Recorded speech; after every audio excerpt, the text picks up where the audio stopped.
so often the work of these systems of domination is to make us feel that we are not worthy, to step forward and have our voices be heard. And each and every one of you is worthy today.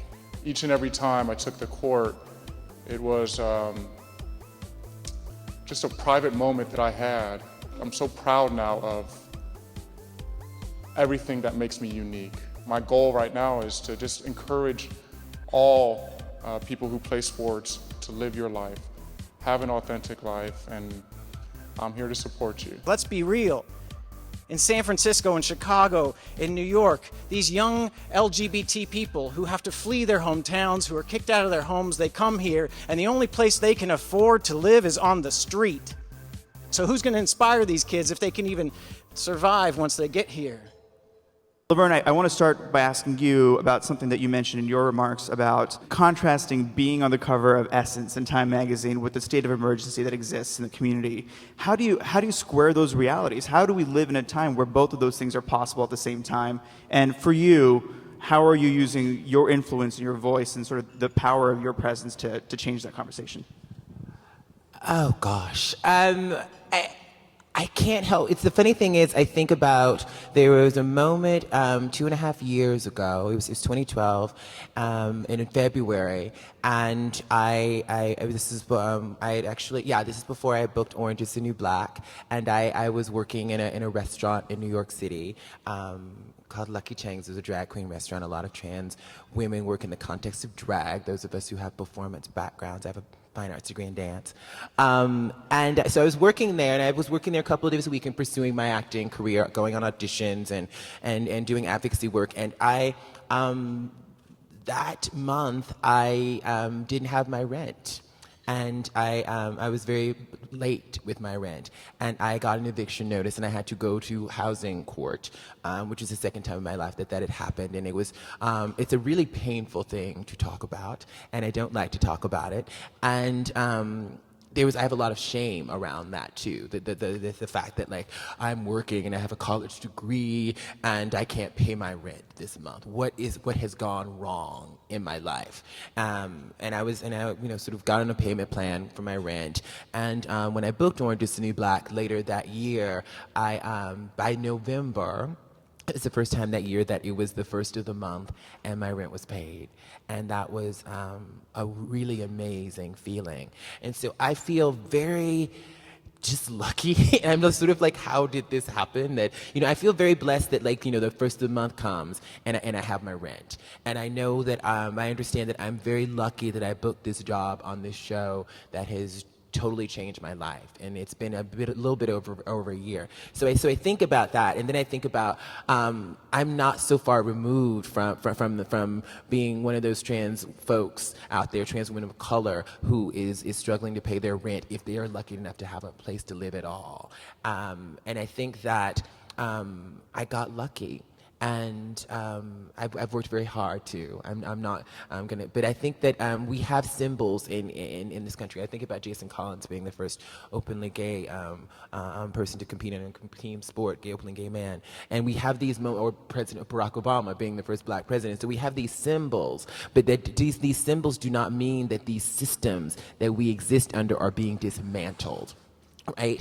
And so I think that is so important when I use that term, cisnormative, heteronormative, imperialist, white supremacist, capitalist patriarchy, that these systems are all sort of working together to keep us down. And I think we can use these symbols of, Laverne Cox on the cover of this magazine, Laverne Cox is successful, and say that, we don't have to do the work still. I think that is about dismantling the systems. And even I think about this, places like Chicago House, which has been doing vital work for so many years, and this sort of space of philanthropy, which is actually really crucial to the fight. But I think that while the philanthropy is important, that we also have to dismantle these systems. And when we do the work, as I said, when we're engaged in this work, so many of us can bring our own biases to it. I have to work to interrogate white supremacy in my life and the white supremacist thinking that I might have, or the cisnormative thinking that I might have, or the ableist thinking. I met this.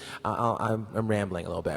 But I met this amazing young trans person by the name of Hayden Crystal last weekend in Missouri, and they said to me that they're deaf. and we were talking, and Hayden was like, the important, said to me that the importance of the intersectional piece between a person who is trans and disabled is so important. And and Hayden said to me when I was harassed and threatened when I was in my freshman year of college, it wasn't because I was deaf or it wasn't because I was trans, it was because I was at the intersection of both those things. And so it's so important for us as we do this work to acknowledge how these things work with each other. Because I think too, as I think about, I'm finally able to pay my rent and I'm not like financially,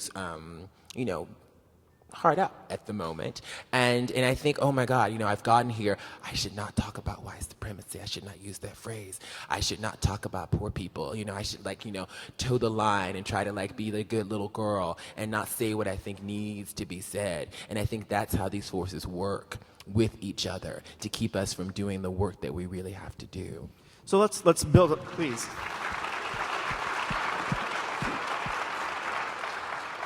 Let's build out this last piece of what you just said about intersectionality, which is not just a buzzword, but it's about people's lives. And Jason, we were talking a little bit about, and you did as well in your remarks, about coming out and what was that like, and in all the various sort of communities that you belong to. So talk to us a little bit about what it was like for you. And what I'd really love to know is what was most surprising for you. It was an amazing experience to come out and play last year.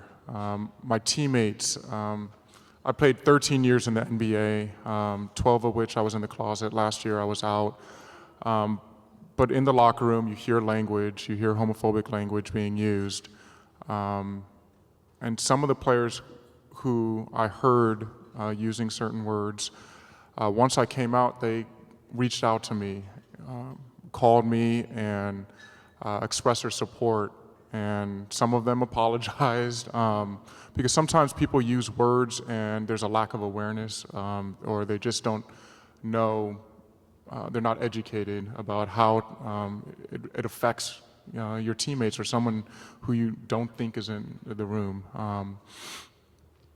There was one player on my team, it was after my second game, he pulled me aside on the team plane and was like, Jason, this is going to be huge. I'm so glad that you're with the team. I'm so glad you're back in the league.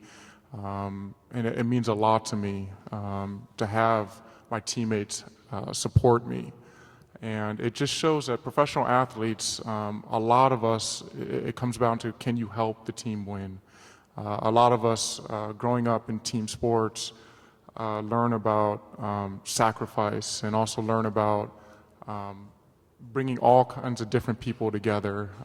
In sports, your race, religion. I've had teammates from foreign countries, and of course, they teach you the bad words in their country, in their language. But sports is about bringing people together. And another, which leads to the second part of your question, the most surprising thing for me was connecting with a church that, again, brings people together. I always grew up in a religious household. My grandmother is from upstate Louisiana, deep south. And she's one of those women that, she'll have a belt in one hand and a Bible in the other when she leaves us. And, but her love for me, when I came out, when I told her, she's like, you're my grandson, and I love you, I support you, and it doesn't matter to me. I was always a little hesitant of connecting with a church. I always believe, I was very spiritual and believe in God, but sometimes I think the messenger, sometimes the preacher, that's where I would have the issue. And the most surprising thing was finding a church in Los Angeles where it really is about love. It really is about community and come as you are. And I think far too often in this country, around the world, people use religion as a way to divide and to exclude people. And to me, that's not what religion is about. So I think we need to continue to support those organizations, those people that are bridge builders. And again, that's how you will effectively change people's hearts and minds. And I think there's a common thread here, obviously Southern roots with all of you. And Lance, I would love to hear about your trip, because it's fresh now for you. What did you hear when you were down there? What was surprising to you? I mean, what's your takeaway? On the South, it's really fresh because I got on a plane from Memphis at like 4:30 this morning. I'm not so fresh, but the trip is fresh. I'm sorry, Laverne. The camera's like zooming in on you right now. You look good from here. All right, good. You smell good too. So we did. Oh my God, we did. I'm sorry. This is awesome, isn't it? Come on. Yeah. We were doing these community forums because it was about conversation building, about having the conversations that we hope with investments from different organizations will lead to the institutions that they need in the South. Do you know how many institutions there are that are aimed at protecting LGBT people if you add them all up in Mississippi, Alabama, and Arkansas? Anybody? It's real easy math because it's zero. None. Yeah. And so we start talking. First of all, the fact that these people even come out, some of them are shaking. They're very nervous because it's been in the paper. There's a little press there. This is definitely coming out for a lot of these young people, families, older couples. You get it all. And we start having the conversations about what they are looking for and what they need. Marriage. They're not thinking about marriage. They're barely thinking about housing and employment, although that's a concern. Number one concern, physical safety, personal safety. Preach. Right. And so we're starting to make sure that we have the institutions in place that can protect them if they are attacked, that make sure that their cases are looked into. That's the other thing. I mean, even if, and so much of the crime goes unreported, but even when reported in the South, it's not looked into, particularly with the trans community. And so, you know, these were the stories I was hearing, and it was just time after time after time breaking my heart. And you look at the numbers, and it starts to make sense. If across the country now, which is really amazing and really a credit to the thousands upon thousands of acts of bravery that people do every day, which is called coming out, that now 90% of folks along the coasts know someone who is LGBT. In the South, that number drops to 50% who think they know someone who's LGBT. That's why it's not moving. That's why minds aren't changing. So, you know, it's people living in silence, people living in isolation still, and figuring out how to end that. I mean, it's really back in time there. So I often say, like Utah is interesting because it has a place called Salt Lake City where the young people have started to come, and they now LGBT people have built a critical mass there that looks a lot like, say, San Francisco or New York in the 70s. They know that there are other people like them, and they're starting to organize. In the South, they're not even sure that there's other people out in their communities like them. And what makes it, and so we're talking about like the 40s. We're talking about what it looked like in San Francisco in the 40s when blue slip soldiers who were just being kicked out of the military, drafted boys who were being kicked out of the military for being gay. And for the first time, they can't go home, they've got a blue slip, right? They got to stay in San Francisco. They can't get a job. It's a mental illness. It's a felony in most of their hometowns. And for the very first time, they're meeting other people like them. And that's what's happening in the South right now, is for the first time, people are stepping out and meeting people very much like them. And we have to continue to let that happen because that's how the critical mass builds. That's how you start to build political power. And most importantly, and I'll end there, is the really critical work which is going on between the LGBT community, the racial minority communities, and the churches in the South. It is the coalition building that has begun there, which I think spells success in the South. And starting to get the first pastors in the South, which we have a great one who's leading an organization in Mississippi now, to come out in support of his LGBT family. So, you know, they're way behind, and they need your help.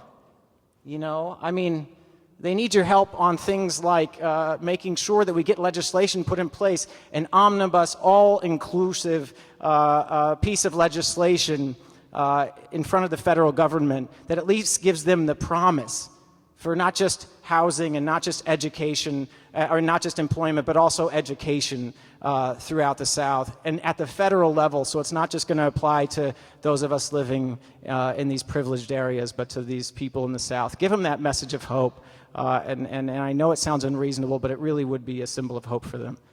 You know, I think that last point about sort of comprehensive legislation begs the question of, let's look at other movements that came before us and what was successful for them, and what have they not done well. So I'd love all of you, feel free to jump in on this. As we're at this unique moment where we're trying to think about what's next, Laverne, to your point, everyone wants to know what's next, what's next? What can we learn from other movements, whether it's the fight for civil rights or voting rights or women's rights, reproductive justice? What can we learn from them?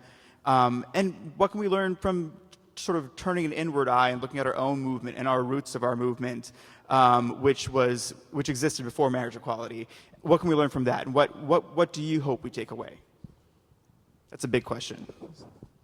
I mean, I'm happy to talk politically a little bit, but I mean, I go back. I had the great opportunity to cause a lot of trouble about 6 years ago when me and a guy named Chad Griffin had this idea to go hire Ted Olson and David Boies to sue the state of California in federal court, and I caught hell, right? And I didn't catch hell from the religious right or conservatives. I caught hell from the gay leadership at the time. And one of the amazing things that happens if you get one of those little gold Oscar trophies is you get to meet a lot of your heroes. And one of my great heroes is a guy named Julian Bond. Do people know who Julian Bond is? Yeah. You know, great hero of the Black Civil Rights Movement, led the NAACP forever. And I said, hey, I don't want to screw this up. We don't want to screw this up. Is it too soon to take this fight to the federal government? And I'll never forget it. He said, Lance, good things do not come to those who wait. They come to those who agitate. And I was like, Work. right. Yes. You know, and this is where this is where I think it's critical as a movement to pay attention to the history of our brothers and sisters in other civil rights movement. You have to do it now. I mean, Martin Luther King said that from a jail in Birmingham. His whole life he'd heard wait, and that always meant never. You got to do it now, and you got to do it at the federal level so that those of us who have the resources, when we win our equality, those wins don't just apply to California or to Chicago or to New York.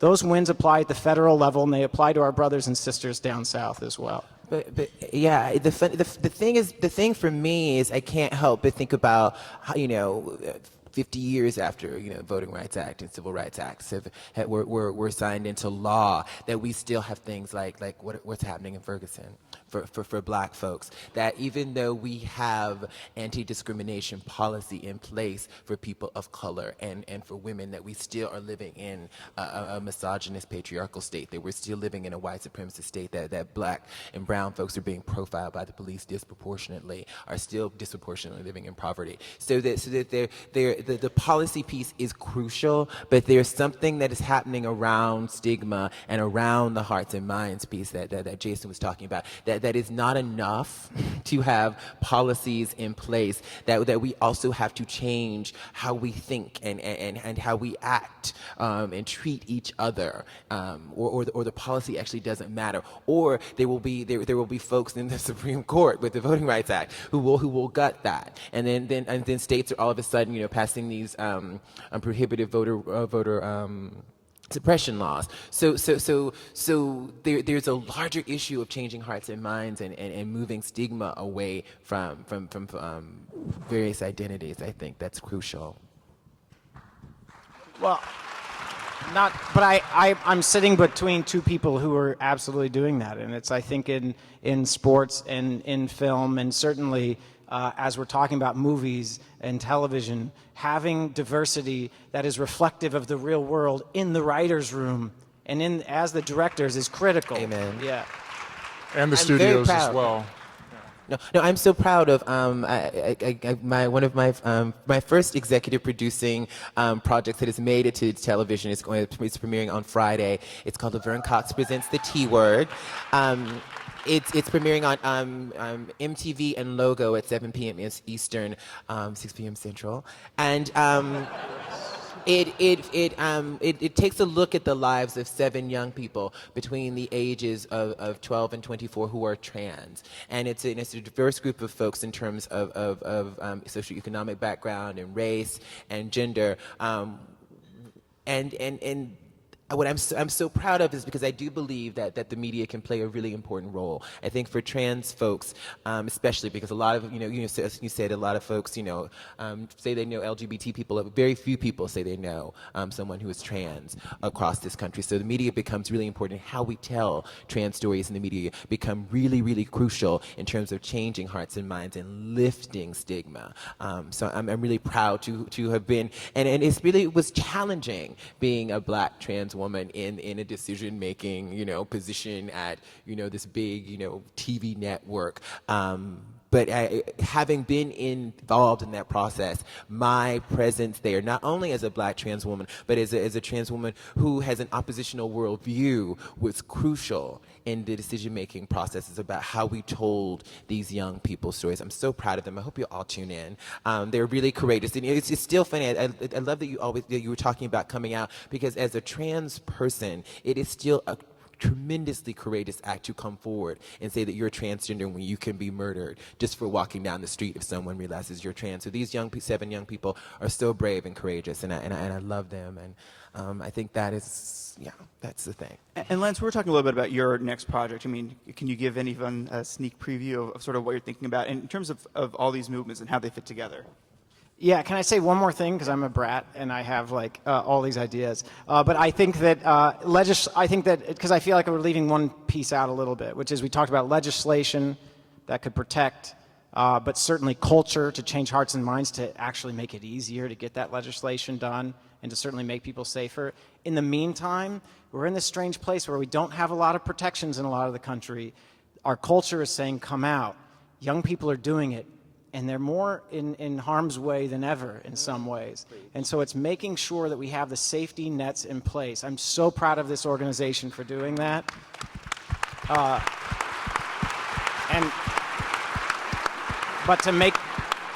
To make sure that we have that, making sure that we have that on a national level as well, that each city that these young people might go to, there's a place for them to call home and a place for them to lay their head, but also making sure that we're keeping our national hotlines open for young LGBT people in crisis. Because until we have all 435 congressional districts free and equal and hearts and minds changed, we need those safety nets.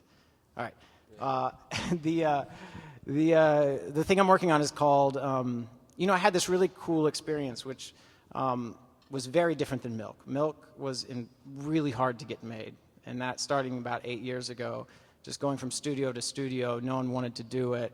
This is even after Brokeback Mountain and its financial success. They didn't want to do it with the gay man as the lead. They were like, make it Dianne Feinstein. I was like, that doesn't make any sense. Make it Dan White, some of them said. And so, it was a lot of work, and it took a lot of packaging to finally get it financed. But about a year ago, a little bit less, ABC came to me and said, hey, I think we need to do Gay Roots now, or it'll be too late. We'll have missed the boat. And I said, yeah, I think that's true. I think you need to do it now. And so what I've crafted is about this sort of interconnectivity of civil rights movements, which is, at this point, it's called When We Rise, and it's about the confluence of the Black civil rights movement, the women's movement, and the peace movement right around 1971, and how a few of the young leaders from those movements came together in a city called San Francisco and created this fast-moving LGBT movement. When's it out? Do we know yet? It should be next summer. Okay. I mean, so we'll look for it. Let's hope Jason, so. I saw you were going to hop in at some point, and I don't know if we lost the thread, but No, I think everybody touched on it, but just continuing to try to also, because the church has so much a wide effect on so many people, just trying to constantly put pressure or to aid them to evolve. And I think we were talking earlier about even as recently as earlier this week with the Pope changing his tone, and I think that's a really great sign that people's hearts and minds are starting to change. So we've heard from all of you, and I'm sensitive to the time, but we've heard from all of you about the the tremendous need that exists in our communities all over the country. So I want to ask you, what is the one thing that keeps you up at night? Not who keeps you up at night, the one thing, issue that keeps you up at night and drives you to do this work. I feel like this is going to get scandalous quickly, but please. I sit here today, and my acting coach, Brad Calcaterra, says to say the first thing that comes to your mind. And Ilan Nettles has been on my mind. Last Friday, October 10th, she would have been 23 years old.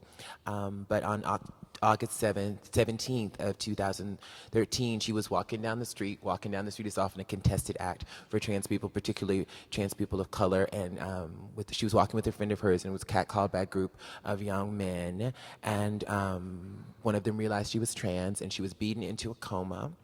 And 5 days later, she died. Over a year later, there's yet to be an arrest for the murder of Ilan Nettles. Far too often, the homicides of trans people go unsolved. And since she was slain, over 12 trans people have been murdered since then. So, but for the grace of God, I could be Ilan Nettles. So for me, that is why I continue to use my voice. That is why I do the work for people like Ilan Nettles, who are no longer with us, and for trans people like Cece McDonald, who fought for her life on the streets of Minneapolis, Minnesota, and her gift for surviving when so many of us don't was a prison sentence. For Isha Love, who right here in Chicago fought to get away from one of her attackers. There are trans people literally fighting for their lives all over this country. Videos went viral this summer of trans women of color fighting for their lives, and folks used it as entertainment. So that is what keeps me saying what I say and involved in this work. Jason, what about you? Keeps me up is knowing that there are other athletes out there. I always look to the sports community, and again, so proud of what Tom did. And but there are many athletes that I'm in contact with, and I never tell someone what they should and shouldn't do, but I just tell them, like, if you choose to come forward, your life is going to be so much better. And my role on the team, I started out, hot rookie, coming into the league, and then my second year, I'm a starter in the NBA Finals, going up against Tim Duncan and David Robinson, being a starter midway through my career. But then for the last 4 or 5 years, I've been that veteran on the end of the bench that, if there's a problem, he'll play. If somebody gets in foul trouble, go out there and play. But my role is sort of to be the mentor, to be that solid veteran that teaches the young guys, this is how you have a double-digit NBA career. And it's sort of just an evolution of that role now, where just being that mentor for so many young athletes who are still in the closet I'm in contact with, and also with those of us who do come out, or just letting them know there's sort of like a fraternity. There's a brotherhood now. I'm friends with Billy Bean from baseball, and Wade Davis from football, and Derek Gordon from college basketball, who's now out, and Michael Sam. There's just so many of us, Robbie Rogers, who just, the list goes on and on of just staying in contact with each other, because it goes back to sort of like that support system, because we have so many similar stories, and then trying to aid that next generation to encourage them again to live their authentic life. And it keeps me up. It gives me hope, though. It's not like something that's worrisome. It's like hope that there's work to be done, because they should be out. They should be living their life openly. And I mean, there was no better feeling than playing a game against the Miami Heat last year in the playoffs, and after the game, my boyfriend's waiting for me in the family room, just like everyone else's loved ones are, and that's how it should be. Lance, what about you?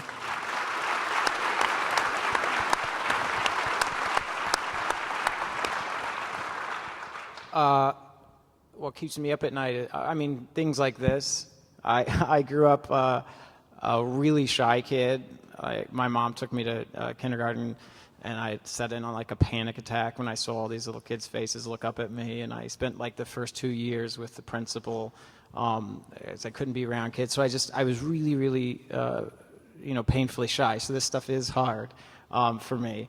But I also, my mom's voice in my ear, and as much as we bash the Mormon Church, and for good reason, but as much as there's also a lot of good that came out of it. And one thing my good Mormon mom taught me was that if you see a problem, and boy, do I see a problem, and I can see myself and so many of these young kids out there who are feeling the same way I did so many years ago.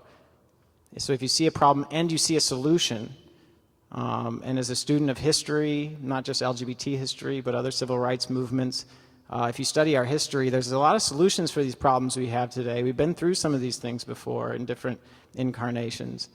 So if you see a problem and you see a solution, do you have a responsibility, even if it scares the crap out of you, to act? And my mom would say, heck yes, you do. Get out there and fix it. And so it keeps me up at night because I know I've seen problems, and I have some visions for solutions, and I know I got to get out there and fix it, even if it means getting up there and sweating in front of you and disappointing my agents because I'm not busy writing screenplays. So I think that's it's a great place to end, which is on solutions, right? And I would love to hear from each of you. What is one thing that people in this room can do? I'm going to take one of your options because one of the things that you can do is obviously support Chicago House. And this is the part where I point at the envelopes that are on your table, and you all awkwardly look at each other and figure out who's actually going to write another check or not. But it's there, so please consider giving because, Lance, as you said, the work that Stan, you and your team do is so important here. And it's not just the impact you have in Chicago, it's the example you set for the rest of the country, too. So this is so important. But what are 3 more things that folks can do? You have 500 well-connected, passionate people in this room. What can they do? Oh, gosh. Just one thing. Besides giving, God, but these aren't sure. I think coalition building is one of the most important things as a movement we can do. I think one of the worst diseases in the LGBT movement is myopia, right? And it's not just going to say the black movement or to the religious communities and saying, hey, notice me, approve of me, love me. It's going to them and saying, hey guys, we make fabulous banners and we do some amazing shit. How can we help you? We can contribute to your congregation. We can show up when you're being denied your rights in Ferguson, and it's to start to build the collaborations that Harvey Milk called the coalition of the us's that have really, I think, suffered from myopia. And I think getting out there and building those coalitions again would be helpful. That's great. I love that. Wow.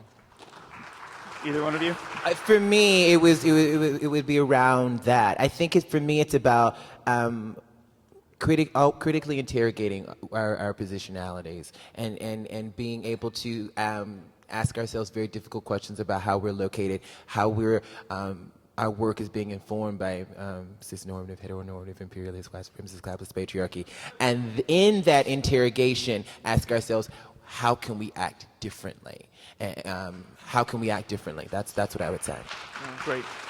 It just... along the same lines, it's, we're all on the same team together here, and it's not just the people in the spotlight. Let's make sure that we can bring more people under the circus tent and look out for each other. Well, thank you all for taking the time to be here and for not just being role models, but I like the term possibility models too for anyone in this room, and certainly for a next generation of folks who are going to be following.